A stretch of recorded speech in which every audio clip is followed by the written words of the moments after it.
Hello, everyone. Welcome, and thank you for joining us today for Cultural Awareness for Event Professionals, Tips on Avoiding Intercultural Blunders.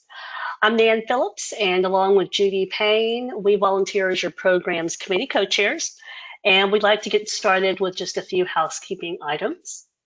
Today's program will be recorded and available through a link on our website in the next few days, so please feel free to share it with your colleagues.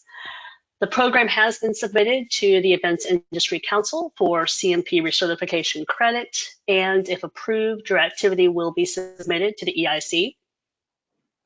Everyone is on mute right now, but we will have time for Q&A throughout the session, so please feel free to submit your questions as they come to you just by using the chat box on your screen. And tomorrow, you'll receive a very brief survey about today's webinar, and please take a moment to rate your experience and let us know how we did. And today's slides will also be attached to that survey. The chapter could not provide outstanding educational opportunities like today's without our incredible sponsors, and we want to thank the Expo Group for being our very generous webinar sponsor, and we truly appreciate their support of this program. And now it's my honor to introduce Cindy Lowe, DMCP, owner and event strategist at Red Velvet Events, where their mission is to outplan, outplay, and outparty. Red Velvet Events is a boutique creative events agency helping global brands ideate, design, and execute their experiential events since 2002. Cindy is also the author of Behind the Red Velvet Curtain, now available on Amazon and her website, cindylowe.com. And we're so fortunate to have her with us today. Welcome, Cindy. Thank you. Good afternoon, everyone. I'm going to make sure that I have full control over the link so that we can get started. Oh, perfect. Oh, sorry. Went forward to one too many. So I'm going to try to also keep up the screen here so I can see if anyone privately chats or message me a question. So that way we can keep this as interactive as possible. Good afternoon, everyone, and thank you again to Nan, Judy, and to Dana with the Expo Group for sponsoring this and for having me out. I've got a full deck today, but I also want to make sure that I allow for plenty of time to answer any questions. If I don't know the answer, I'm more than happy to jot it down and get back to you via email or social media. But hopefully today I can shed some light on cultural awareness. And before I get started, I thought it would be helpful to actually talk about what is cultural awareness. So I decided to start it by looking up what the definition is, and culture defined by, and I want to cite my resources, the Webster Dictionary, they call it the customary beliefs, social forms, and material traits of a racial, religious, or social group. The set of shared attitudes, values, goals, and practices that characterizes an institution or an organization. And in our case, I want to definitely touch upon it with respect to meetings, corporate events, associations, any type of engagement we might have, and even kind of hint to company culture.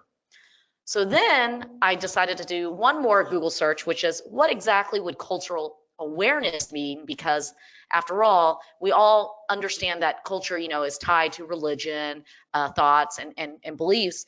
And in Google, it came up with someone's cultural awareness is their understanding of the differences between themselves and people from other countries or other backgrounds, especially differences in attitudes and values.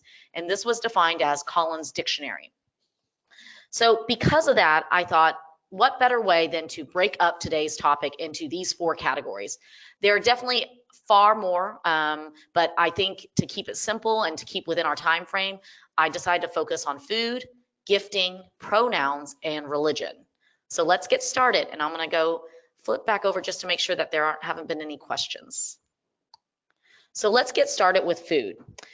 I want to make sure we're talking about food and not just what we serve when we have a themed event. For example, if we do a Chinese New Year's theme. I really want to actually start talking about all the different dietary restrictions that we have seen increase over the last couple of years. So one of the interesting things is when I was doing my research and customizing this deck for you guys is I actually came across a lot of things about what I didn't realize, which is when you travel outside of the US market, and I realize that I think everyone that signed up today is actually from the North American market, but when you actually go outside the North American market, you realize just how quote unquote spoiled and lucky we are that we do have everything labeled correctly, and that on menus in restaurants, you know, they're labeled as gluten-free, vegan, or vegetarian friendly. So I wanted to actually kick it off in the food category of first, believe it or not, these countries are not very vegan friendly. So if you are planning to do a program with a North American attendee base and you know you have a bunch of vegans, these countries actually may not be as easy to navigate in. So you kind of need to prepare yourself in advance, either with alternative menu suggestions or with even translators. So let me explain why these four made it on my list. In Japan, it was often spoken about the fact that really it's the fact that they don't speak English as much. Yes, there are definitely bilingual users and translators, but most of the time, if you are at a restaurant or in a hotel, or I shouldn't use hotel as an example because they do actually have English speaking hoteliers there. But when you're in a restaurant, really, it is hard to pick out what items there are vegan and to identify it. And then on top of that, because they so rely heavily on fresh fish, pretty much everything has some sort of either fresh fish or fish sauce or some sort of element of that. So it really does not become vegan friendly.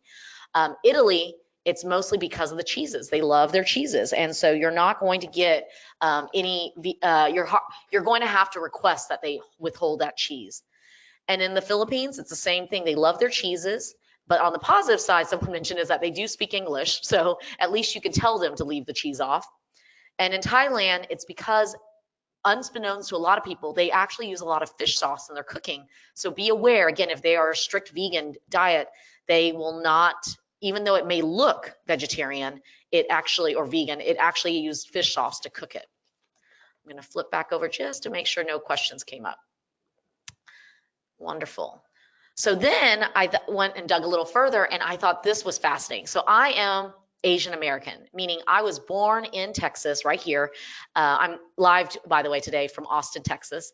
And I decided to pull up what some of the misconceptions of Chinese food was right here in North America. And some of this I already knew, but some of this I actually did not know. So for example, did you know that, you know, in a lot of our dishes in America, they use broccoli, but broccoli actually does not grow in China. So it's amazing to me that we've allowed so many dishes in America again to include this broccoli. And I thought about it some more and I realized I think the reason why is because there is a dish, an item called Chinese broccoli. It looks a lot leaner than the American broccoli, and that is actually very, very commonly used in Chinese dishes. And I bet because Chinese people do love having the green in the dishes, that's how the broccoli translated over, because broccoli is a lot easier to get and purchase and consume than the Chinese broccoli. The second is soy sauce is not added to every dish. Unlike many conceptions, you will think, oh, you gave me white rice or you gave me this dish, I should automatically add soy sauce.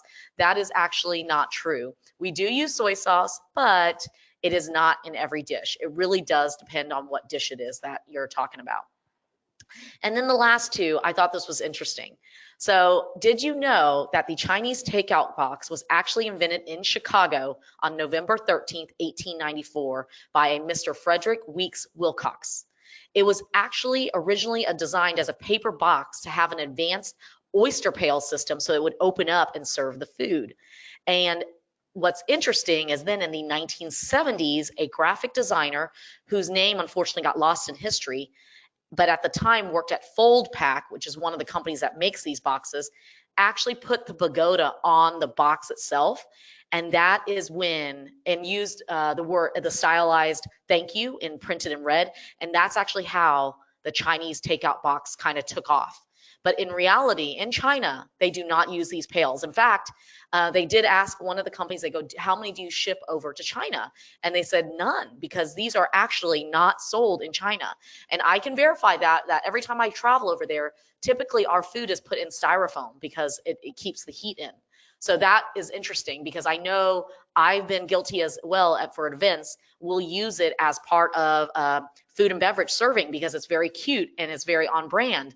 But in reality, I think the Chinese folks, if they truly were Chinese and came from China, they have gotten used to the fact that this is what Americans think of Chinese food. And then last but not least is the fortune cookie.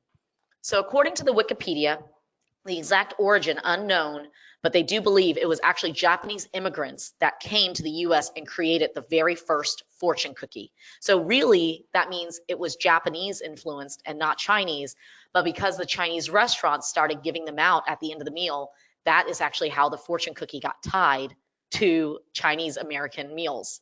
So it is definitely a Western thing. Again, if you go over to China, to Hong Kong, and you order a meal, they are not going to be giving you a fortune cookie at the end of the meal.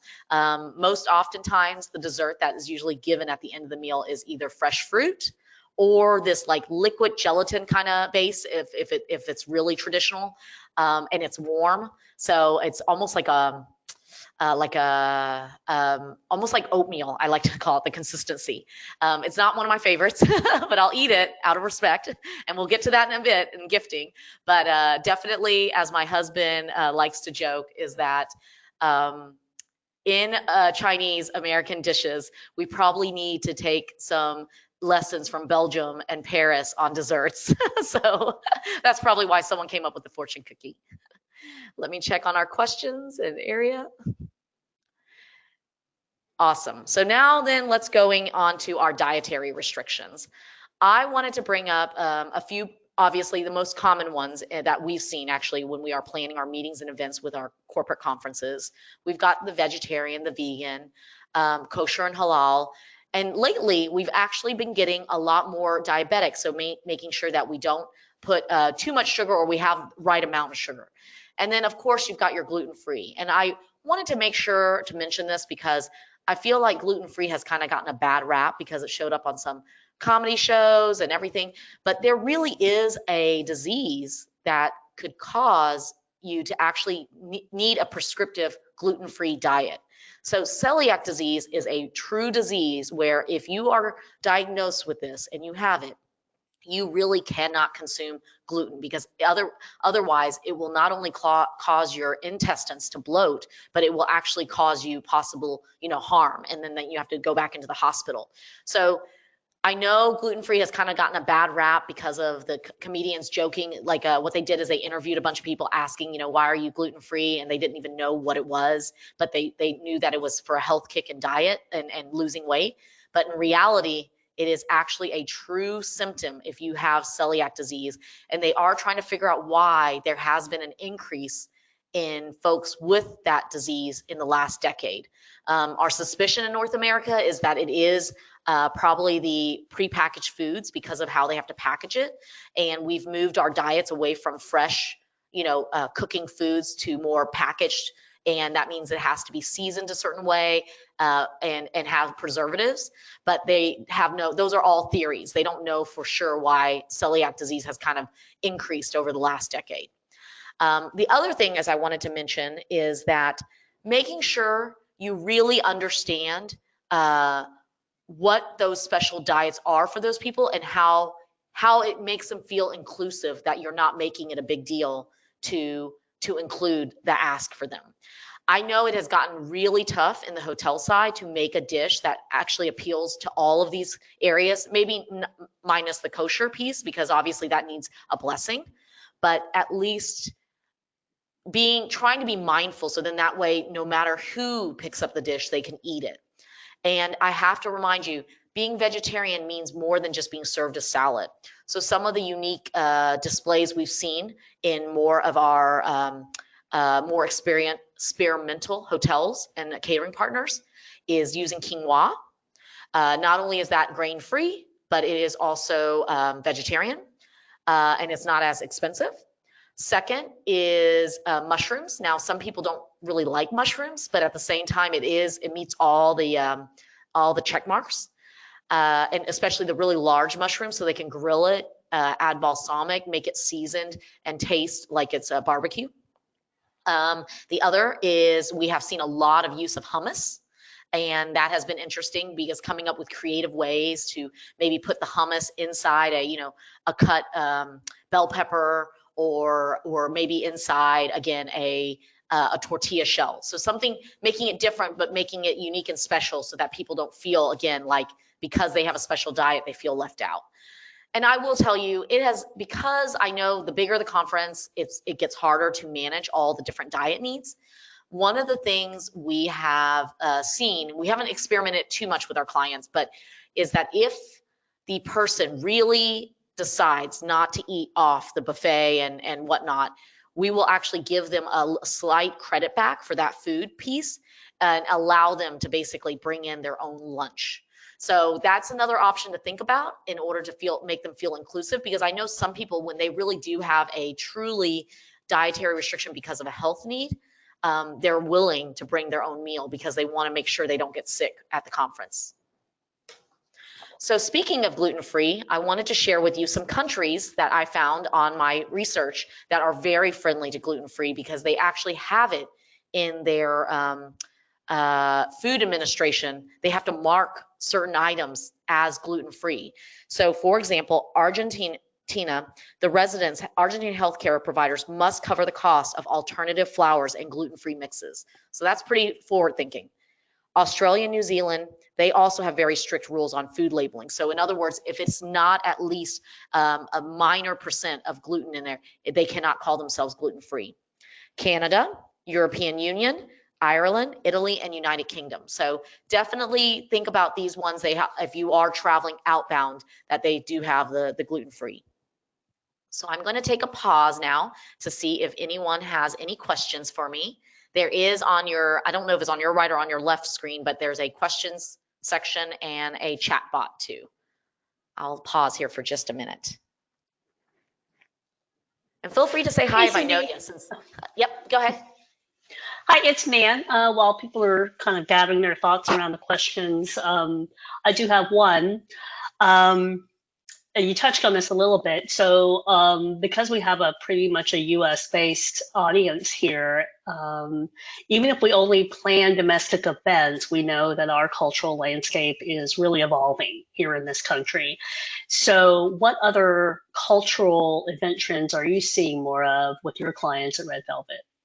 Yeah, great question, Nan. So one of the things that we have noticed is ethnic food actually has been making a slow comeback or not, I don't know if comeback's the right word, but introduction. So for example, we had a US group. They were looking to explore a different type of menu. So we actually went to India and kind of explored some of the menu items there. And so one night we actually had what we called a curry influenced menu. It was not Indian. We did not call it that because we knew it was being prepared very differently than an Indian restaurant, but we definitely pulled in flavors from there. So for example, we actually served naan breads and also pita breads. We had different flavors of curry and we encouraged them to dip and try different sauces. We definitely did not make it as spicy as Indian. We also took some of the different inspirations from that region and we experimented, but yet still making it familiar enough for the American taste buds. So for example, for those that do eat meat, I know barbecue is a huge thing, but instead of traditional barbecue, we decided to again, give it a little bit of that curry flavor feel. And so people were very impressed that we were trying something new and different.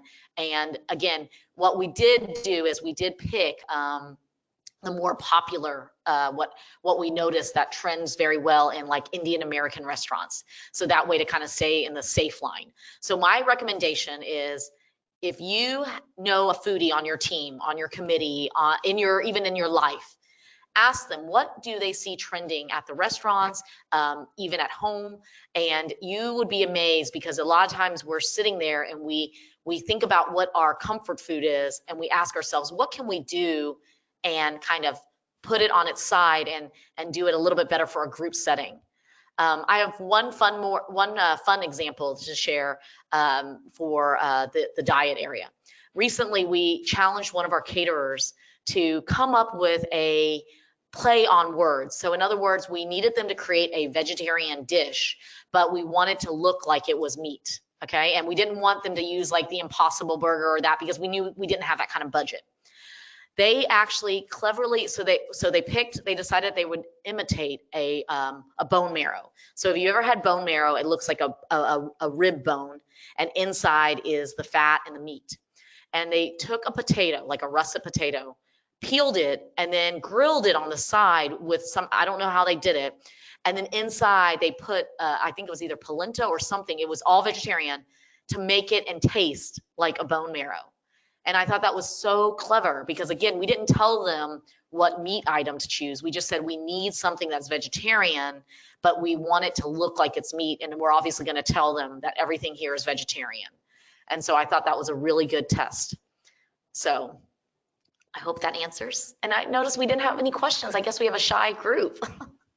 I'm sure by the end we'll have a few more, but thank you. I love the bone marrow idea. I Yeah. love bone marrow You also. know what? I'm trying to find the photo too, if Mhm. you remind me, Nan, and I can send it to you so you can include it with them. That's great. Thanks so much. Absolutely. So going on to the next section is gifting. This was an interesting one because I knew some of these, and then I also didn't know some of these. So I picked and I decided to intermix it with a bunch that I thought was very interesting and eye-opening for me.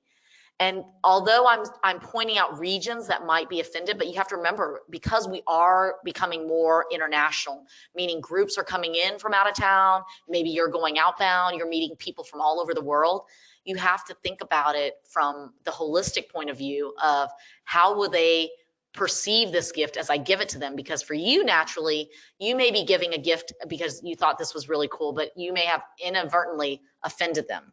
So we're going to start off with the first one, which was shoes. Now, I think you might be funny, but like, hey, I don't think we've ever given our client or our vendor shoes, but believe it or not, one of our most favorite giveaways for corporate incentive trips is our Nike. It's brand your own Nike and also brand your own Converse. But in China, it is not actually a good thing because they think the word shoes in Chinese, in Mandarin specifically, sounds like the word evil. So if your group is heavy in Asian, like Asians from Asia, because I will say, I don't think Chinese Americans will ever turn you away on a free pair of Nikes. Okay, so, but I was very fascinated by this because I know for us, we do those gifting incentives probably, once every 6 months. So it was surprising to me to see that shoes was on this list. The next is pears. So how many times have y'all gotten one of those beautiful gift baskets from one of the, I'll save their names since this is being recorded, from one of those really nice gift basket companies? Well, apparently pears are bad luck as well in China because it sounds like separate or part ways. So they recommend that if you're going to give fruit, which they do love fruit, to just avoid the pears. Give oranges, tangerines, apples, red apples. Those are all very good fruit that they appreciate. Next one is watch or clock. And again, it's because when you say the word in Chinese, it means you're either caring for a dying elderly person or you're attending a funeral. And that actually is true for Cantonese or Mandarin. So again, if you're planning to gift them something, or maybe even you're ordering your company swag and it has your, the clock is ticking and call Red Velvet Events, I would not give it to your, again, traditional Chinese clients or vendors. Again, Chinese American may not be as superstitious, but it is definitely something to keep in mind. And notice, for some weird reason, this was not planned at all, because I did not Google search and say what offends Chinese people, but a lot of these happen to fall in China. So clearly they're a very superstitious group, which I will have to agree with growing up in a household that was Chinese American. So this one was new to me. Apparently a green hat in China, again, if you give a Chinese man, a green hat, it means that his wife is cheating on him. So never give a Chinese man a green hat. And this was something I have never heard of. I'm going to definitely have to ask my mom next time I see her for the holidays of what this means, because I had no idea. And it has to do with, again, the Chinese pronunciation of it. And it sounds like that. And that's oftentimes where the superstition comes from. This one is applying to pretty much actually a lot of countries, not just China. Knives, scissors, letter openers, anything sharp Why? It's because it means like cutting off the relationship. So I know for a while, and I'm guilty of this, I actually gifted out really clever letter openers because I love opening stationery and packages, especially with all, all the packages that you can buy now online. And so we gifted a bunch of really clever ways to open a package. And believe it or not, that was bad. And my mom was shocked. She was like, oh my gosh, this is going to bring bad luck to Red Velvet. You need to stop. And so we haven't gifted it anymore, but I have to admit, I think I bought like 500 of those at that time. So bad taboo that I felt guilty of. This next one applies to Italy, Brazil, and Thailand, and it's brooches, like the brooch that you put on your sweater or your outfit. It's associated with sadness and funerals or give pain to the heart, like kind of shot in the heart, and that's why it's not often gifted in those 3 countries. And then the next one, this was interesting, handkerchiefs. So same thing is that it was associated with sadness, funerals, breakups. And this again was across multiple countries, not just China. So think about it, because I know in Austin, we actually give out branded bandanas all the time for corporate events. But as long as we're calling it a bandana, I guess, and not a handkerchief, people seem to be okay with it. But if you were to have a heavily international group that's coming into your city and you think this is a cool idea, think twice, because of the fact that they may be associating it with a handkerchief, which means funeral and sadness. And then I think this is my last one. Oh no, sorry, second to last. An umbrella. So in China, again, umbrella is a bad luck because of the fact that it means breakup or ending a relationship. I know for a fact that when we did some programs in Florida, because it rained every day at 4 o'clock, we wanted to make sure that the attendees felt covered and protected. So we did gift, well, we had ready at least, we had umbrellas with the client's brand on it. So I don't know, again, how much this would matter if your attendee base is US, but just know that if you were visiting with someone that was from China and do believe in the traditional superstition, to not gift them that umbrella. They probably wouldn't pick it up, I'll be honest, if you were to give it to them.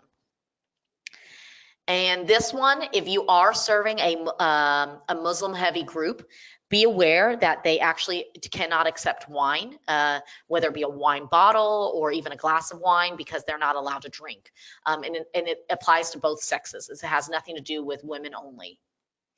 And then a few more is that the last one here on the gifting side is that gifts wrapped in white or black, as in the solid color in Japan, are actually often tabooed because it's considered as if it's a funeral gift or a dying gift. So definitely, if you give them a gift, which they do expect, and I'm going to talk about that in a little bit more, make sure it's wrapped in either a neutral color or a bright color, but definitely not white or solid black.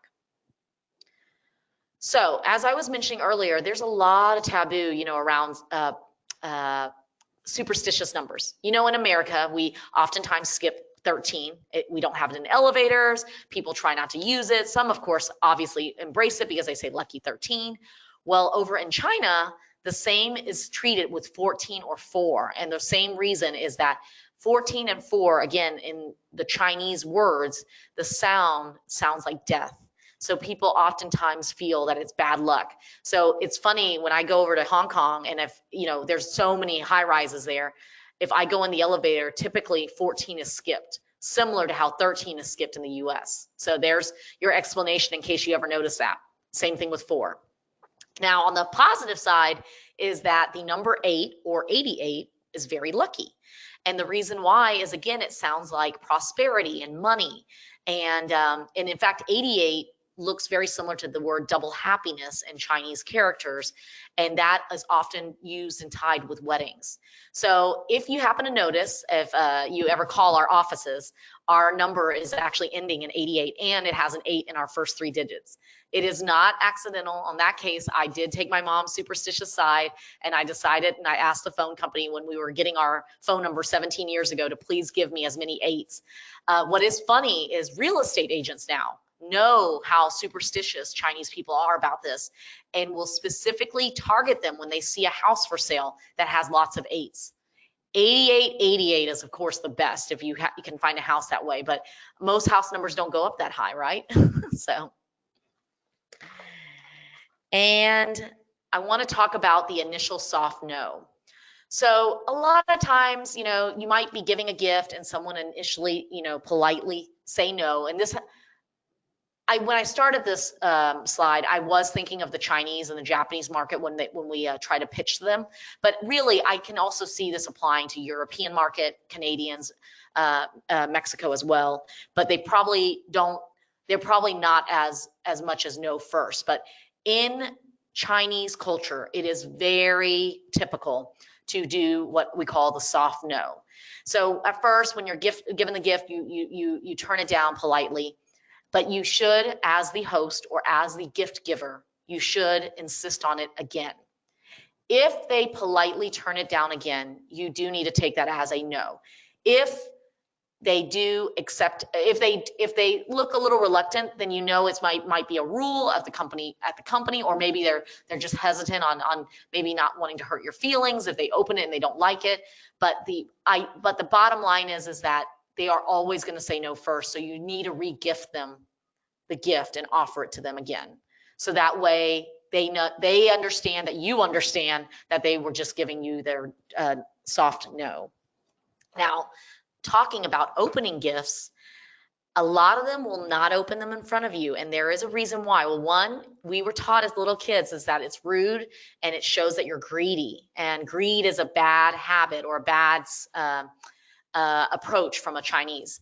But the other reason is also what happens if they don't like it and they don't want to disappoint you in their expression of when they open the gift. So that's oftentimes why the gifts are open later. Now, if they ask you, do you want them to open it in front? Don't pressure them, but you can say, it's up to you, but I understand if you want to open it later in private. So I hinted to this earlier, which is about gift giving. Reciprocating is so important, especially in the Japanese culture. So if you are doing gifts or having a big pitch meeting with a Japanese branded company, which, by the way, did you know Indeed is actually owned by a Japanese company? That's where they started. And that's the big hiring company. It is so important to not only give a gift, but when you receive one, to give one back. I'm not saying it has to happen literally the same day, but it does have to happen in what I will call a normal cycle. So if you know you're going to be meeting with them again in a few months, you bring the gift and give it to them. It doesn't have to be anything expensive, but it should be something thoughtful, whether it be something maybe back home, especially since if you're from Texas, for example. I love bringing bottles of barbecue sauce because I know people enjoy using that. Or if you know that they like jewelry, then maybe it's a small necklace charm of your state or of the US, something very basic, but nothing too over top elaborating. But the reason why reciprocating is important is because if you decide not to, the other side will assume then you are trying to nicely end the relationship. So those are things that you have to keep in mind of what's happening through their minds. So I'm going to pause here again and see what questions you might have. I don't see any waiting in the wing. And Nan, did I answer your question fully on the gifting section? You did, and I have kind of a follow-up question to that, Yeah. and I do have one other question that has come in. One on the clock. I was aware of the clock thing, but does that also apply to all things related to time, like calendars? That's a great question. I did not see calendar come up. It was really clock or watch. And because of the word. And I should mention it's only in the Chinese/Japanese culture. It is not in Mexico, Canada, because I was looking it up and I was seeing if anyone else had that same rule, but it looks like it was only in Asia. Okay, that's good. So I've given gifts. I love calendars as gifts, Yeah. and I was thinking I've been offending all these people for so long, but maybe not. Okay, so another question. I see a question. Is barbecue sauce a good universal gift hitting vegan, etc. needs? Oh, that's a great question. I would double check, if your barbecue sauce is made actually out of barbecue, because we actually have some sauces that are not. It's made out of like fruit juices, like peaches and mango. And so I think it's still good. And and if you don't want to travel with the liquid, the other option is to travel with powder. And as long as it's labeled, okay, because you don't want to get stopped by the TSA. And then I saw another question, are socks in the same category as shoes? Oh, you know, that is a good question. So I will tell you, my gut says, I don't know the exact answer, but my gut says yes. And here's why I think shoes are bad luck, okay? Is because they're the thing that touches the floor. And so in Chinese, anything that touches the floor and it's dirty, they don't want it to be considered a gift. And I know they said that shoes in Chinese also sound like, you know, death and negativity, but I think it really has to do with that first. And I have to admit, we've been gifting out gifts of socks because that is what's trending in Texas. So that has not stopped us with our US market. It's only stopped us with our international market. And we do ask ourselves, okay, what would they be offended by? Because we don't want to gift them something that they might actually say we have no clue about their culture. And wait, I need to scroll because I think, okay, are there any globally accepted thank you gifts to steer clear of about any possibility of offense? I personally think the very easiest thank you gift is a handwritten thank you note. I don't care where you're from, what language you speak, a handwritten thank you note genuinely from one person to another is going to always win you over. I'm trying to think of what others that we've done. I still feel like a nice pen has done very well. I'm not talking about a Bic or a Pilot. I'm talking about a really nice pen like a Lamy, L-A-M-Y, that's from Germany, or there's some other fountain pens out there. I'm trying to think if there's any others that we've done that won't affect diet or budgets. You know what I have found also neat is I will actually try, if this is more definitely a personalized gift versus a generic because you have to know the person. But let's pretend let's assume I've been trying to build a relationship with this client and they're actually in Chicago. And I am trying to show them that I have been listening and all that stuff. I will pick out one thing that they've said to me and I will try to make it happen show them that we have the context and the connection. So for example, I remember one time this meeting planner, because our clients are meeting planners. And one time she was very stressed because she had a lot going on. She was about to get married and she just felt like there was too much on her plate. So what I did to show her, since she was not in our city, is I learned of a new restaurant that was opening in Chicago. And by coincidence, I happened to know someone that knew someone inside. And so I called them up and said, hey, I know you're not open yet, but you will be. And would you be open to selling me a gift card or even just letting me make a reservation and paying for the dinner? And I told her, I go, I don't know, no rush. Whenever you and your fiance at the time can go out to have dinner and just relax and enjoy, I was able to make you a reservation at this restaurant because I understand it's brand new to Chicago. And she was totally baffled. She was like, how in the world did you know, et cetera. And it's things like that. It's listening to what your client is complaining about, maybe what's stressing them out, and seeing what you can do to turn that around. And then, and then Expo Group wrote, we have that too. So, so great. Any other questions? Those were great questions. And I see we lost someone. Oh no. I promise I won't keep y'all too much longer. There's 2 more sections, and I do want to open it up to more Q&A afterwards. So the next one has to do with pronouns. So this is, let me see if I got back onto the screen. So this is interesting because the pronoun one is what I would call, has been around, but I would say the last 18 months, maybe even 12 months, has really kind of rise to the top. So here's the definition first, is that gender pronouns are words that an individual will like others to use when talking to or about them. The most commonly used pronouns are he, him, his, and she, her, hers. People who are transgender or gender nonconforming may choose to use pronouns that don't conform to binary male or female gender categorizations, such as they, them, or theirs. Now, why is this important? Well, there's several reasons, and apologies if I'm reading my notes because I want to cover it all because it's so important, because like for myself, I do relate to she, and my name, because it's Cindy, most people know that. But think about if you had a name that people can't figure out if you are a she or a he or a they, and they don't know how to ask you.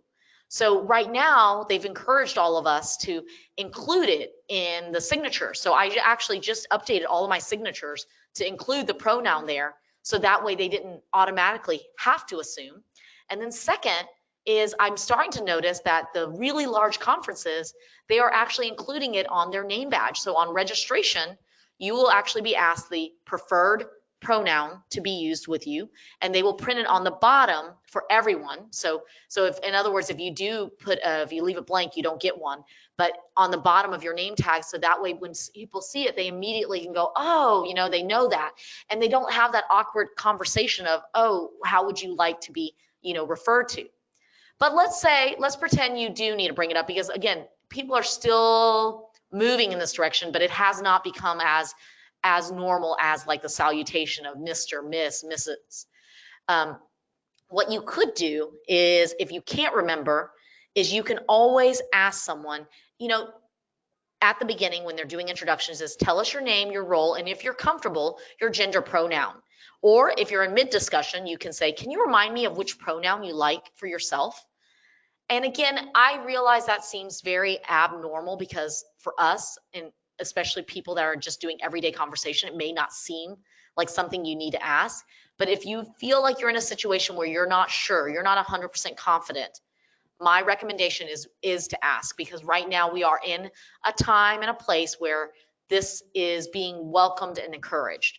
And again, remember, the reason why this has even come up is because some people have felt that they were discriminated against when the wrong pronoun was being used, or maybe not discriminated against, but felt left out.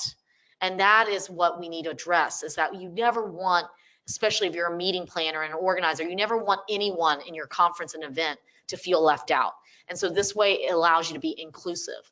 And I mentioned earlier that this is not just about meetings and events, but it's also about the company. So ask yourself, you know, how is your company embracing this? How are they encouraging that the company also shows that they understand that there are different pronouns to be used?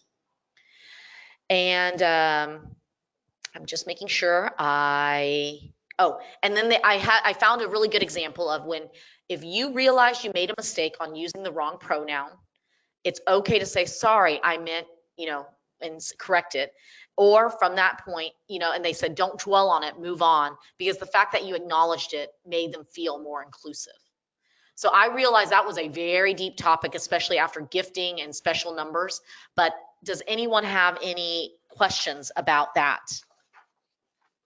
And my next slide will remind is that, again, this is not just for meetings and events, but also the workplace. You want to ensure that you have a welcoming and diverse, inclusive workplace. So I think it's very important to recognize that pronouns are a thing now, and it's not going to go away. I think it's something that we should try to incorporate into name badges and signatures, because I think that's the easiest way to get started. And think about it too, as if someone has a nondescript first name and you aren't sure, this allows them to know what you prefer to be called, so that they don't accidentally offend you in the email response. Hey, Cindy, it's Nan again. Yeah, go for it. Just not a question, just a comment. I was involved in a pretty large scale event a while back, about 15,000 people in Chicago, and in the convention center, the organizer had converted all of the family restrooms into gender neutral restrooms. I love which it. I thought was really thoughtful and just a really nice way to, you didn't have to, there wasn't a lot of work involved, you just had to put signs up. But I thought it was a really good solution for, you know, that kind of, to address that kind of inclusivity. And actually, you just reminded me of another reminder. So, because I didn't bring up even the whole restroom, because in Austin, if anyone is on the call that's from Austin, they already know that if you are at a restaurant and you have single stalls, meaning single units of a restroom, they all had to be converted to gender neutral. So they can't have a male or female only. But if you have multiple stalls in one, then you can have it. Now, interestingly enough, one of the things that came up, which was, think about even the placement of where you're putting your gender neutral. So if you are at like a big convention floor and you decide, oh, I'll just put the gender neutral, down on the basement, but everything else is on the second floor, you're still not really being inclusive. You're kind of making them feel different, So even the placement of that gender neutral bathroom is very important so that people feel welcomed. And I get that some people are not comfortable with it if it's in a restroom that has multiple stalls, but then don't go into that one, then go in the next one, But I do think it's something that we all should be aware of as meeting planners and organizers. And yeah, those are great questions. And let's see, do you mirror client dress code, or are you on your own when going to appointments? Oh, no, we definitely mirror our client's dress code. So for example, I'm actually in jeans or black jeans and my red polo shirt. And I would consider this startup friendly. We have a lot of tech companies here in town. And if I showed up in what I would normally show up in a hotel meeting, it would be way overdressed. So I try to dress to the client. And if guess what, if I'm meeting with 2 different types of clients that day, I have a change of outfits, because you need to make the client feel comfortable. It looks bad on you if you are not understanding their culture. And what is a good way to deduce how traditional clients vendors are without asking? So my first way is I actually do go to social media, because that immediately tells me how young, and I hate to say that way, but really how in they are, because all brands now should have some social media presence. If they don't, I do wonder how big are they really? And again, when I'm talking about companies, I'm talking about they have more than 50 employees, that kind of stuff. If you're working with smaller companies, that's going to be a little bit tricky. The social media will tell me a lot about whether or not they are a fun, hardworking, no bullshit type of company, or they can get a humor and get a joke. And so I really try to understand what they are going through, so that when we do our deck and our pitch, we really match their voice. I think it's very important to also even look on Glassdoor. I realize that's controversial, because Glassdoor is, if y'all are not familiar with it, Glassdoor is a website that you rate the company's CEO and also employee base. I will say it has kind of gotten a Yelp-like review, which means they're definitely a lot more negative than positive, because what happens is, in order for an applicant to get access to the data, they have to give a review. And oftentimes, most people give negative reviews versus positive reviews, because all they remember is what they were hurt by. So that's why Glassdoor's kind of gotten a bad tone. But let me put it this way. If someone has a relatively decent Glassdoor, that's actually a good thing to me. And if they have a really negative one, then I'm like, oh, that company may be something you want to shy away from. Let's see. How have you had experience with culture languages that have hierarchical pronouns? Like you said in Spanish, or sí in German. Okay, that's a great question. So I'm going to be honest. I only know Spanish and Chinese, and that's it. But I definitely, if you are truly speaking with one that does not speak any English, I would figure out how much is that account worth for you to hire an in-house translator, because I have found that is honestly the fastest way to win the business. So one time we had someone that was Brazilian, but Brazilians speak Portuguese. They don't speak Spanish. So I did hire a contractor to basically help me translate and be my salesperson and be me, so that I could win the account. So unfortunately, because I don't know that language, I would never call myself an expert in that language translation. So my recommendation is, if it's a big enough account, is to bring in someone that natively speaks in that language to help you translate, and make sure they obviously understand English. Because of the time, I do want to quickly go to the last section with y'all, and then we'll open it up to the questions at the very end. And let me see if I can flip. So the last one is about religion and holidays. And I basically, because I've had a bad feeling I was going to run out of time, I basically showed up 4 of these because I wanted to talk about how these 4 have been, it's been interesting, because again, the more global we are, the more you realize how important you need to recognize all the holidays, not just the US and Canada holidays. So for example, Chinese New Year's affects not just Chinese New Year's Day, it affects the week before and the week after. So if you are ordering a lot of products or swag, and it's coming from China, know that in late January, early February, you will most likely not get any response or any shipments. And the reason why I said that range of dates is because Chinese follow the lunar calendar year. So every year the date changes. So you actually have to Google it to find out what the year is. So be respectful and understand that if your promotional vendor is telling you, no, I need to order it by this day to make sure that you get it in time for your February meeting, you need to understand why they're saying that. It's because they know it's coming from China. The one company I know that is still struggling in learning all this is Amazon, because I noticed lately that sometimes, you know, if you have Amazon Prime especially, you'll order an item and most of the time it will ship as expected, you know, 2 days, 1 day, it's amazing. But then every once in a while, it'll make note that you have a range. And I realized it's those ones that when we are ordering it, they're not coming from the US, they're coming from China. And unfortunately, they are still having some quality control issue. I mean, us personally, we've had to educate our own team and say, if you get one of those, I need you to stop and ask yourself, how much more is it to pay to get it from us or from the US instead of from China direct, because of the fact that we need to ensure that it's going to get in time for our event. And it's not it's not something that we, you know, try to do often, but it is something that we need to be aware of. Next is the Jewish holiday Rosh Hashanah, which was just celebrated last week. So this is the Jewish New Year, and it also changes dates every year. So you need to Google it and look it up to see what day it falls on. And the reason why this is so important is that it actually is a fasting and a true holiday. So if they are a practicing Jewish, they will be asking for time off. And I think companies need to respect that and give them that time off and not make them take it as a PTO day off.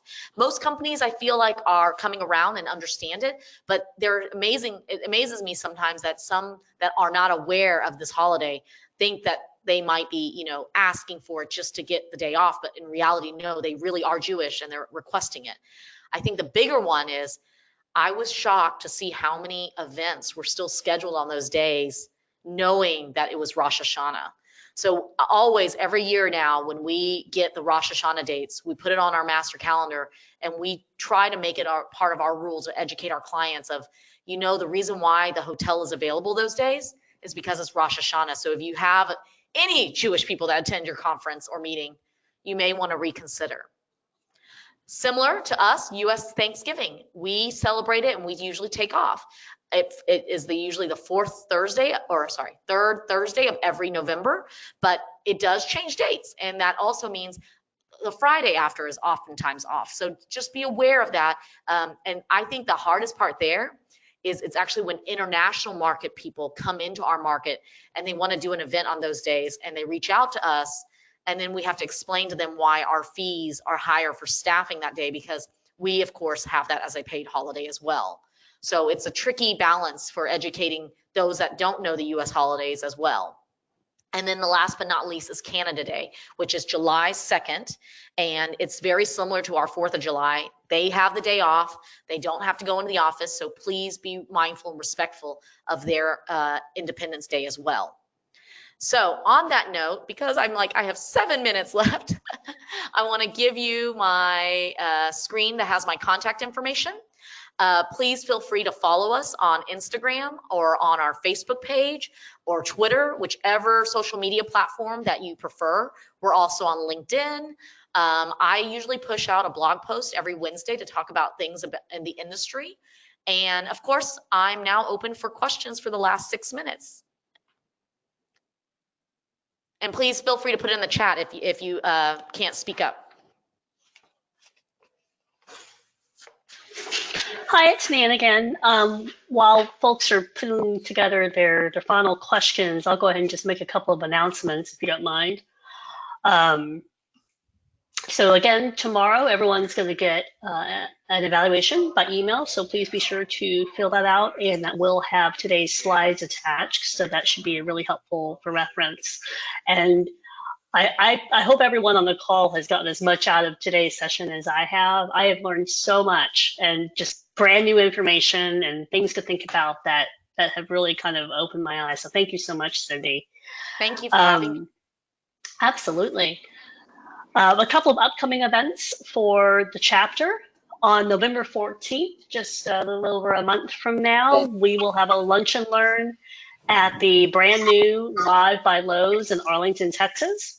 And that is sponsored by Visit Denver and the PCMA Education Foundation. So registration is open now at gulfstates.pcma.org. And for anyone who's attending Convening Leaders in San Francisco in January, please join us on Sunday, January 5th at the JW Marriott Union Square, and we will host our annual chapter reception there. So just mark that on your calendar. It's usually around 4 to 6 in the evening. But just watch your inboxes for more details and invitation. And are there any other final questions? If you want to send them in the chat box. I don't see any. Do you see any, Dana? No, I don't. Yeah, I was like, I don't see any. Okay. Well, thank you again, great Cindy. Comments, Cindy, about really great information, and I appreciate it just as much as everyone else did. Thank you. Thank you, and thank you for sponsoring again the Expo group. That was really, really kind, and thanks for having me, Nan and Judy. Okay, I think I took off.